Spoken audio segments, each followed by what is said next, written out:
Welcome to our channel. आज की video बहुत ही ज़्यादा इंटरेस्टिंग है गाइस।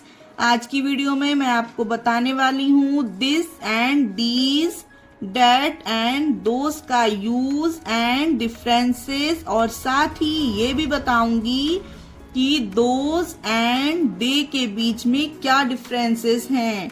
दोस का मायने भी वे होता है गाइस, और दे का मायने भी वे होता है, लेकिन दोनों में डिफरेंस क्या है ये बताऊंगी, और साथ ही इट के यूज के बारे में बताऊंगी। सो वीडियो के लास्ट तक बने रहिएगा ताकि कोई भी इंफॉर्मेशन आपसे मिस ना हो। Let's start. तो देखिए गाइस, सबसे पहले शुरुआत करते हैं दिस एंड दीज से। दिस का मतलब होता है यह, और दीज का मतलब होता है ये।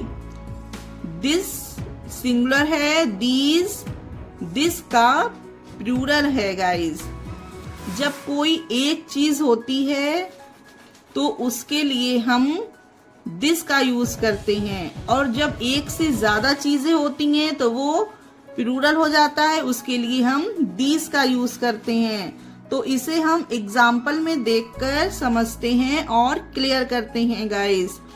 तो देखिए, दिस इज ए चेयर, यह एक कुर्सी है,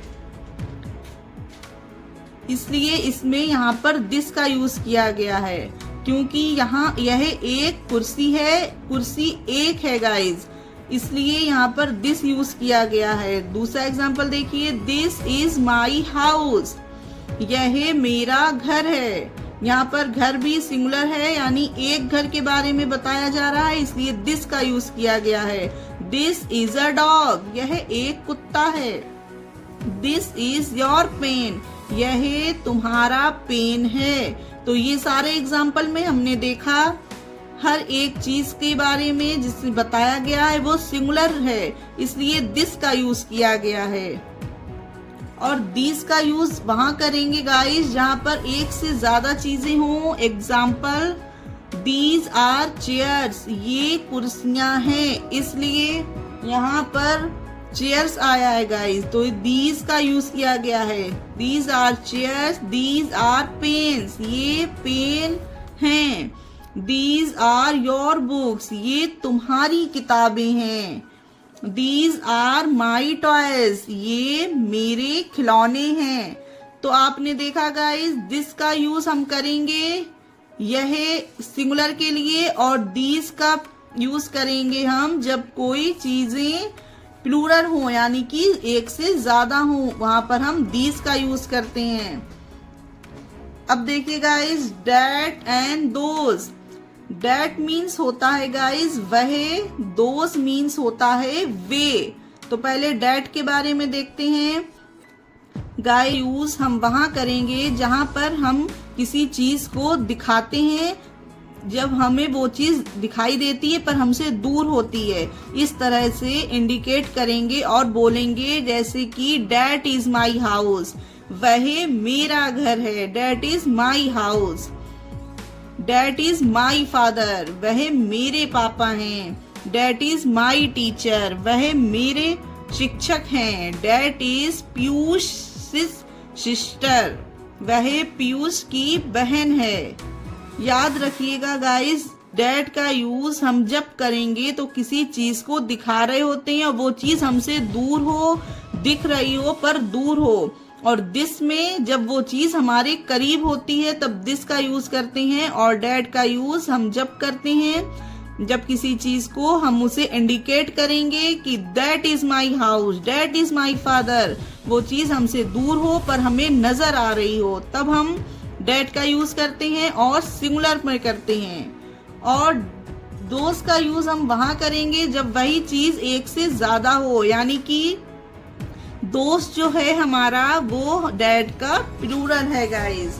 अब जैसे कि देखिए एग्जांपल में, दोज आर माई हाउसेस, वे मेरे घर हैं। जब एक से ज्यादा घर हो जाएंगे, 2 या 3, तो वहां पर दोज आएगा गाइस कि वे मेरे घर हैं। दोज आर माई ब्रदर्स, वे मेरे भाई हैं। दोज आर माई टीचर्स, वे मेरे शिक्षक हैं। दोज आर चिल्ड्रन, वे बच्चे हैं। यहाँ पर भी सेम वही है। हम किसी को जब किसी चीज के लिए इंडिकेट करेंगे और वो चीज दूर है पर हमें नजर आ रही है, तब हम वहां पर डैट और दोस का यूज करते हैं। डैट का सिंगुलर में, दोस का प्लूरल में। तो गाइज ये दिस, दीज, डैट, दोस का यूज हमने सीख लिया। दिस जब कोई चीज पास होती है और सिंगुलर होती है तब दिस लगाएंगे। दीज जब एक से ज्यादा चीजें हों और हमारे नजदीक हों, हमें दिख रही हो, तब दीज लगाएंगे। डैट सिंगुलर के लिए जब कोई चीज हम किसी को इंडिकेट करें और वो दूर नजर आ रही हो तो डैट का यूज करेंगे। दोस जब एक से ज्यादा चीजें हों और दूर हों तो उस चीज के लिए हम दोस का यूज करेंगे। गाइस एक चीज याद रखिएगा, डैट को लिविंग, नॉन लिविंग दोनों में यूज कर सकते हैं और उसी तरह से दिस को भी लिविंग और नॉन लिविंग दोनों में यूज किया जाता है, यानी कि निर्जीव में भी और सजीव में भी। जैसे कि चेयर हमारी निर्जीव में आती है तो इसके लिए भी हमने दिस यूज किया। और जैसे कि ये टीचर हो गया, अगर दिस इज माई टीचर, यह मेरे शिक्षक हैं, तो टीचर हो गया हमारा लिविंग। ओके, इसलिए इन दोनों को हम नॉन लिविंग और लिविंग दोनों में यूज कर सकते हैं। अब देखिए हम पढ़ेंगे दे के बारे में जानेंगे। दे का मतलब होता है वे, ठीक है। दे को हिंदी में वे कहते हैं। तो देखिए दे कहाँ पर यूज होता है। दे का मतलब वे होता है और दोस का मतलब भी वे होता है गाइस, ठीक है। अब इन दोनों को में डिफरेंस हम कैसे करेंगे, तो थोड़ा सा रूल पढ़ लेते हैं कि जब बोलने वाला व्यक्तियों, वस्तुओं या प्राणियों इत्यादि को दिखाकर इशारा करके बताता है तो दोस का यूज किया जाता है, ठीक है गाइस। जब कोई भी इंसान जो मतलब हमें कुछ बता रहा है, यानी कि किसी चीज की तरफ इशारा करके, किसी भी व्यक्ति के बारे में, वस्तु के बारे में, प्राणी, एनिमल्स इत्यादि को दिखाकर जब इशारा करके हमें कोई चीज बताई जाती है गाइस, इशारा हम उसी चीज को करेंगे जो चीज हमें दिख रही हो, दूर हो पर हमें दिखाई दे रही हो, उस चीज को इशारा करके बताया जाए तो दोस का यूज किया जाता है गाइस। और जब उन्हीं वस्तुओं, प्राणियों, व्यक्तियों को दिखना संभव ना हो, यानी कि जब वही सारी चीजें हमें वहां पर दिखाई ना दें, उनका दिखना संभव ना हो, वहां पर इशारा ना किया जा सके, तो वहां पर दे शब्द का प्रयोग करते हैं। तो आप लोग याद रखिएगा, दे हम वहीं पर यूज करेंगे जहां पर किसी भी वस्तु, व्यक्ति, प्राणी इत्यादि को हम इशारा करके नहीं बता सकते हैं। वो चीज जब हमें दिख ना रही हो वहां पर दे करेंगे यूज, और जहां पर ये सारी चीजें दूर हैं, दिख रही हैं, तो वहां पर दोस का यूज करेंगे। पर दोनों के हिंदी के मायने सेम होते हैं। दोस का मायने भी वे होता है, दे का मायने भी वे होता है फ्रेंड। तो इसके हम अब दे के एग्जाम्पल में क्लियर करते हैं। देखिए example, they are going by train, वे ट्रेन से जा रहे हैं, ठीक है। तो वे ट्रेन से जा रहे हैं, हम इन्हें यहाँ पर इशारा नहीं कर सकते हैं गाइस, ये वे ट्रेन से जा रहे हैं, क्योंकि हमें वे दिख नहीं रहे हैं, इसलिए हमने यहाँ पर दे का यूज किया है फ्रेंड। जहां इशारा ना किया जा सके तो यहाँ पर हम इशारा नहीं कर रहे हैं, इसलिए हमने यहाँ दे का यूज किया है। उसी तरह से दे आर प्लेइंग क्रिकेट, वे क्रिकेट खेल रहे हैं। हम किसी को बता रहे हैं कि वे क्रिकेट खेल रहे हैं, पर हम उन्हें इशारा नहीं कर सकते, इसीलिए हमने यहाँ पर दे का यूज किया है। They are coming by bus, वे बस से आ रहे हैं, हमें वे आते हुए तो दिख नहीं रहे हैं, इसलिए हमने उन्हें इशारा नहीं किया, इसलिए दे का यूज हुआ है। उसी तरह से they are my best friends, वे मेरे पक्के दोस्त हैं। तो यहाँ पर भी दे का यूज किया है। ये सारे एग्जाम्पल में, ये सारे सेंटेंस में हमने इशारा नहीं किया है, क्योंकि यहाँ पर इशारा करना संभव ही नहीं है, इसीलिए यहाँ पर दे का यूज हुआ है। आई होप आप लोग समझे होंगे। दे और दोज का यूज, दोज में जहां हम किसी चीज को इशारा करके व्यक्त कर सकें वहां पर दोज का यूज होगा फ्रेंड, और जहां पर इशारा नहीं किया जा सकता वहां पर दे का यूज होगा। अब गाइस अब हम पढ़ते हैं इट के बारे में। इट का मायने हिंदी में यह होता है, जैसे दिस को यह कहते हैं, इट को भी यह कहते हैं। अब देखिए गाइस, इट का यूज हम कहाँ करेंगे?